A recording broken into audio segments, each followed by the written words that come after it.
जितना खाएंगे उतना भागेंगे। इस दोपहर में हम लोग 50-50 ओवर खेलते थे, तभी तो लोहा खा के हजम कर लेते थे। अब क्या हुआ कि खाना अभी भी वैसा है, क्रिकेट छूट गया।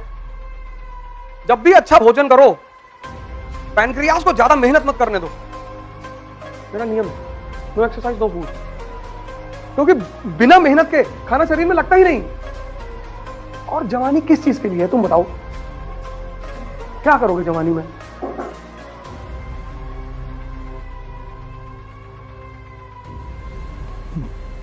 जय हिंद फ्रेंड्स।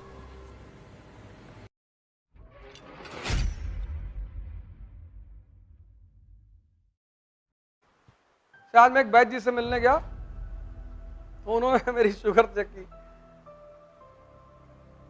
तो 82 आई, 82 है। अरे कितनी उम्र है आपकी? मैंने कहा 50 साल है। 82? नाश्ता नहीं किया था? मैंने कहा नाश्ते में मैंने जो है 10-12 लड्डू खाया और कुछ खाया नहीं है सर। 82? तो मेरे साथ ये फैजल आई बैठे थे, कहीं 20 किलोमीटर चल के भी आ रहा है, कहने रहे जाइए। जब भी अच्छा भोजन करो, पैनक्रियाज को ज्यादा मेहनत मत करने दो। ये तो तुम्हारी पैनक्रियाज हैं, इनको ज्यादा मेहनत मत करने दो, ये उम्र के साथ कमजोर होने लगती हैं। तो जब भी तुम एक नियम बना लो कि जब भी तुम देखो, जब तुम बचपन में अभी क्लास 9-10 में थे, कितना खेलते थे। इस दोपहर में हम लोग 50-50 ओवर खेलते थे, तभी तो लोहा खा के हजम कर लेते थे। अब क्या हुआ कि खाना अभी भी वैसा है, क्रिकेट छूट गया। तो धीरे धीरे वो पैनक्रियाज पे जोर डाल रहा है कि नहीं डाल रहा है? तो वो कमजोर हो रही कि नहीं? बस तुम ये सिद्धांत बना लो कि मुझे अपनी पैनक्रियाज को कष्ट नहीं देना है। जितना खाएंगे उतना भागेंगे, बस सिंपल। और मजा जीभ लेती है, भोगता पूरा शरीर है। और वॉक करने में जीभ को दर्द नहीं होता।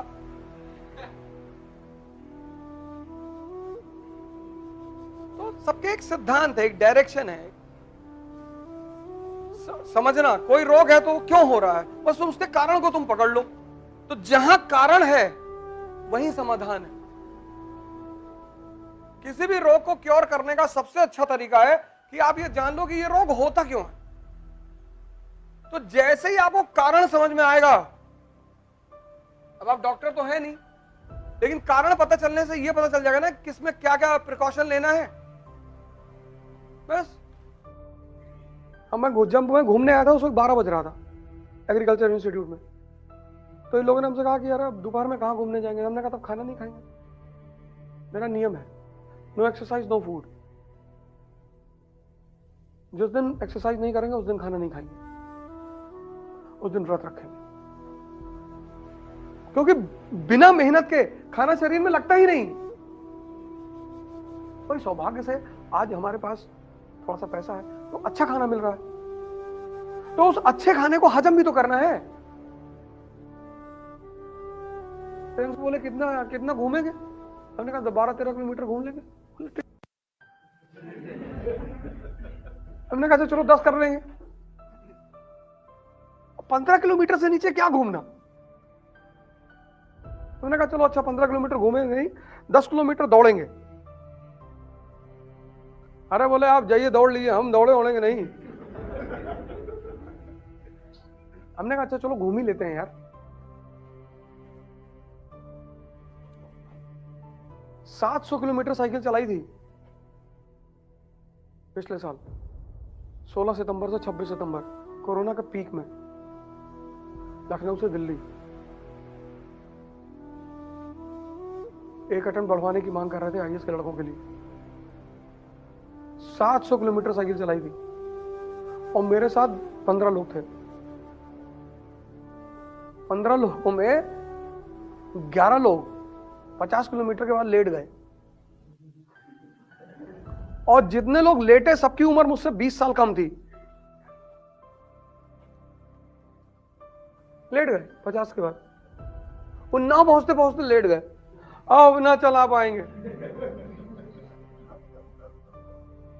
हमने कैसे नहीं चलाओगे।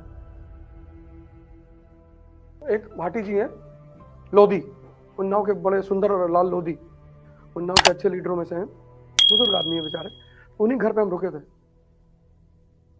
हम सुबह दूसरे दिन 5 बजे निकलना था हमें, तो उन्होंने हमसे कहा कि अरे ओझा जी 5 बजे मत निकलिए, क्योंकि आप लोग सत्याग्रह पे हैं तो पुलिस को आने दीजिए, तो बिना पुलिस के मत निकलिए आप, क्योंकि पुलिस आपकी वो कर रही है, फॉलो कर रही है आपको।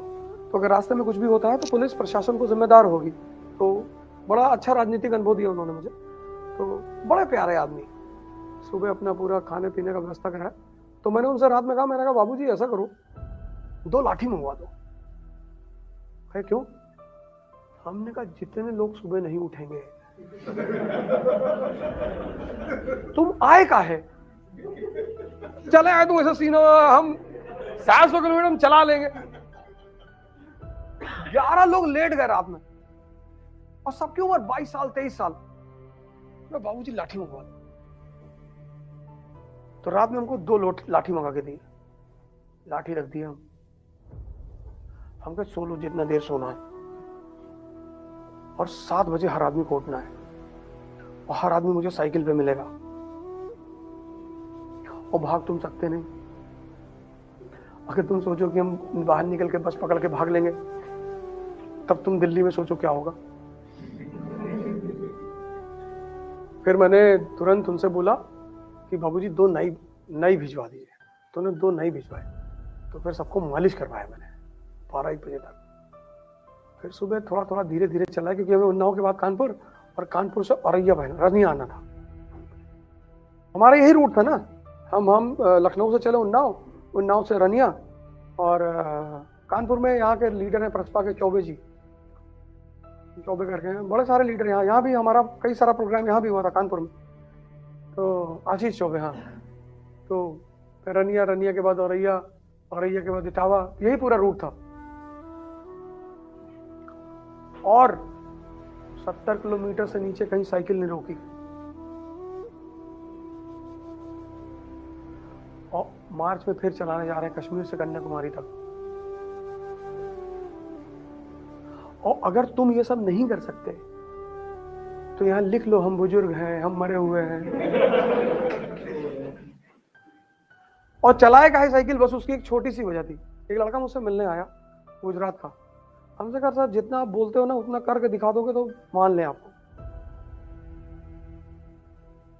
हमने कहा यार बात तो सही कह रहा है, क्योंकि उपदेश देना तो बहुत आसान है। हमने कहा ठीक है बेटा, मौका आने दो, क्या करें बताओ। गोली चलाएं, लेकिन गोली चलाएंगे तब तुमको चलाना पड़ेगा।